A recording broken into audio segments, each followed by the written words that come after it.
ضوابط کے مطابق حکم چلا لیتا ہے۔ بسم اللہ الرحمن الرحیم۔ سیرت النبی صلی اللہ علیہ وسلم کا تذکرہ جہاں رکا نبوت کے بعثت کے چھٹے سال سیدنا عمر ابن خطاب رضی اللہ تعالیٰ عنہ کے اسلام کی مفصل بات کے ساتھ ہم نے یہ عرض کیا تھا کہ سیدنا عمر رضی اللہ تعالیٰ عنہ کا جو اسلام ہے اور سیدنا حمزہ رضی اللہ عنہ کا جو اسلام ہے وہ مسلمانوں کے لیے بہت سارے مثبت تبدیلیوں کا سبب اللہ کی رحمت سے بنا، اور اس کے بعد اہل مکہ کے ظلم و ستم کا انداز ضرور بدلا، انہیں بہرحال ایک ناقابل تلافی نقصان ہوا اور چوٹ پڑی۔ مصنف کہتے ہیں، یہ صفحہ نمبر 152 ہے، قریش کا نمائندہ رسول اللہ صلی اللہ علیہ وسلم کے حضور میں ان دونوں بطل جلیل یعنی حضرت حمزہ بن عبد المطلب اور سیدنا عمر بن خطاب رضی اللہ عنہ کے مسلمان ہو جانے کے بعد ظلم و طغیان کے بادل جھٹنا شروع ہو گئے اور مسلمانوں کو جور و ستم کا تختہ مشق بنانے کے لیے مشرکین پر جو بدمستی چھائی ہوئی تھی اس کی جگہ سوجھ بوجھ نے لینا شروع کر دی۔ گویا شدت کی تکلیف اور اذیت کے 3 سال تھے جو بے تحاشا تکلیف کے تھے، بعثت نبوی کے 3 سال سے لے کر 6 سال تک۔ پہلے 3 سال بھی کوئی مخالفت کی بڑی فضا سامنے نہیں آئی، اور 6 سال کے اواخر تک جب عمر رضی اللہ عنہ کا اسلام ہو گیا، حمزہ رضی اللہ عنہ کا اسلام ہو گیا، تو خیر ایک رخ بدلا۔ چنانچہ مشرکین نے یہ کوشش کی کہ اس دعوت سے نبی صلی اللہ علیہ وسلم کا جو منشا اور مقصود ہو سکتا ہے اسے فراوان مقدار میں فراہم کرنے کی کوشش کر کے آپ کی دعوت و تبلیغ سے باز رکھنے کے لیے سودے بازی کی جائے۔ جو پہلے کوئی بات سننے کے لیے تیار نہیں تھے اب بارگیننگ پر وہ آئے۔ وَدُّوا لَوْ تُدْہِنُوا فَيُدْہِنُونَ، ان کا یہ خیال ہے کہ کچھ آپ نرمی دکھائیں کچھ وہ نرمی دکھائیں، کچھ تعلیمات آپ چھوڑ دیں کچھ باتوں کی ضد وہ چھوڑ دیتے ہیں، اور کہیں ملا جلا کر بات کی جائے۔ لیکن ان غریبوں کو پتہ نہ تھا کہ وہ پوری کائنات جس پر سورج طلوع ہوتا ہے آپ کی دعوت کے مقابل پر کاہ کی حیثیت بھی نہیں رکھتی، اس لیے انہیں اپنے اس منصوبے میں ناکام و نامراد ہونا پڑا۔ امام محمد ابن اسحاق مورخ ہیں، راوی حدیث ہیں، نے یزید ابن زیاد کے واسطے سے محمد ابن کعب قرظی کا بیان نقل کیا ہے کہ مجھے بتایا گیا کہ عتبہ بن ربیعہ نے جو سردار قوم تھا ایک روز قریش کی محفل میں کہا، اور اس وقت رسول اللہ صلی اللہ علیہ وسلم مسجد حرام میں ایک جگہ تنہا تشریف فرما تھے، کہ قریش کے لوگوں کیوں نہ میں محمد صلی اللہ علیہ وسلم کے پاس جا کر ان سے گفتگو کروں اور ان کے سامنے چند امور پیش کروں، ہو سکتا ہے وہ کوئی چیز قبول کر لیں۔ تو جو کچھ وہ قبول کر لیں گے اسے دے کر ہم انہیں اپنے آپ سے باز رکھیں گے۔ یہ اس وقت کی بات ہے جب سیدنا حمزہ مسلمان ہو چکے تھے اور مشرکین نے دیکھ لیا تھا کہ مسلمانوں کی تعداد برابر بڑھتی جا رہی ہے۔ مشرکین نے کہا، ابو الولید، یہ عتبہ بن ربیعہ کی کنیت ہے، یہ خالد رضی اللہ عنہ کا یہ دادا ہے، آپ جائیے اور ان سے بات کیجئے۔ اس کے بعد عتبہ اٹھا اور وہ رسول اللہ صلی اللہ علیہ وسلم کے پاس جا کر بیٹھ گیا۔ پھر بولا، بھتیجے، ہماری قوم میں تمہارا جو مرتبہ و مقام ہے اور جو بلند پایہ نسب ہے وہ تمہیں معلوم ہے، اور اب تم اپنی قوم پر ایک بڑا معاملہ لے کر آئے ہو جس کی وجہ سے تم نے ان کی جماعت میں تفرقہ ڈال دیا ہے، ان کی عقلوں کو حماقت سے دوچار قرار دیا ہے، اور ان کے معبودوں اور ان کے دین کی عیب چینی کی ہے، اور ان کے جو آباء و اجداد گزر چکے ہیں انہیں کافر ٹھہرایا ہے۔ لہٰذا میری بات سنو، میں تم پر چند باتیں پیش کرتا ہوں، ان پر غور کرو، ہو سکتا ہے کوئی بات قبول کر لو۔ رسول اللہ صلی اللہ علیہ وسلم نے فرمایا، ابو الولید کہو، میں سنوں گا۔ ابو الولید نے کہا۔ اللہ اکبر۔ یہاں ٹھہر کر ایک بات سمجھ آتی ہے۔ ایک تو ہم ہمیشہ یہ بات دیکھ رہے ہیں کہ کبھی بھی اللہ کے متعلق یہ رائے قائم نہ کیا کریں کہ اللہ آپ کی سن نہیں رہا یا اللہ کو آپ کی حالت ظاہر کا علم نہیں ہے۔ اللہ تعالیٰ نے نصرت اور مدد کا ایک ٹائم مقرر کیا ہوتا ہے۔ مایوس ہونا جرم ہے، مایوس نہ ہو، مایوس نہ ہو، حالات کو اللہ اپنی رحمت سے پھیر دیتا ہے۔ رائے غلط قائم کر دے کوئی اور کسی کو یہ لگے کہ اللہ نے اس پر دروازے بند کر دیے ہیں، تو پھر اس کے لیے اس کا کوئی مداوع نہیں ہو سکتا۔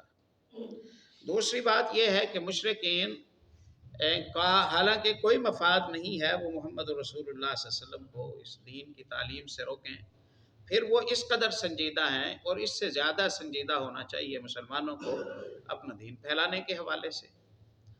اب مسلمان اپنے دین کے حوالے سے نان سیریس ہو اور مشرکین اب ان کے دین کو خراب کرنے کے لیے سنجیدہ ہوں، تو ایسی صورت میں تو دین ہاتھ سے نکل جائے گا۔ اور فی زمانہ مشرکین مکہ سے زیادہ دلچسپی کے ساتھ اور زیادہ سنجیدگی کے ساتھ اور زیادہ محنت کے ساتھ اور زیادہ خرچے اور بوجھ اٹھا کر امت مسلمہ کو گمراہ کرنے کی کوشش کی جا رہی ہے۔ امت مسلمہ میں خرافات کا پیدا ہونا، خرافاتیوں کا پیدا ہونا، امت مسلمہ کے نظریات کے ساتھ کھیلنا، امت مسلمہ کی تہذیب اور ثقافت پر کے ساتھ کھیلنا، امت مسلمہ کے رسم رواج، طور طریقے، لباس، ان کے معاملات ہیں جو ان میں تبدیلی کرنے پر وہ خطیر رقمیں خرچ کرتے ہیں۔ اہل اسلام کے علاقوں میں جا جا کر وہ رفاہی کام کرتے ہیں، وہ ہسپتال بناتے ہیں، وہ ان کی کفالتیں کرتے ہیں، وہ ان کے یہاں دیگر سہولیات دیتے ہیں، سڑکیں بناتے ہیں، بجلیاں فراہم کرتے ہیں، دیگر سہولیات دیتے ہیں، اور اس کے پیچھے دراصل صرف اتنا ہوتا ہے کہ یہ اپنے دین کے ساتھ وابستہ نہ رہے، یہ اپنے دین کے ساتھ۔ دیکھیے، یہودی کبھی یہ نہیں چاہتا کہ آپ اس کے دین میں آ جائیں، نہ وہ کسی کو اس کائنات میں اپنے علاوہ عزت کے قابل سمجھتا ہے، نہ وہ اپنے دین میں کسی اور کو آنے کی اجازت دیتا ہے۔ یہ تو ان کی دلچسپی ہی اس میں نہیں ہے۔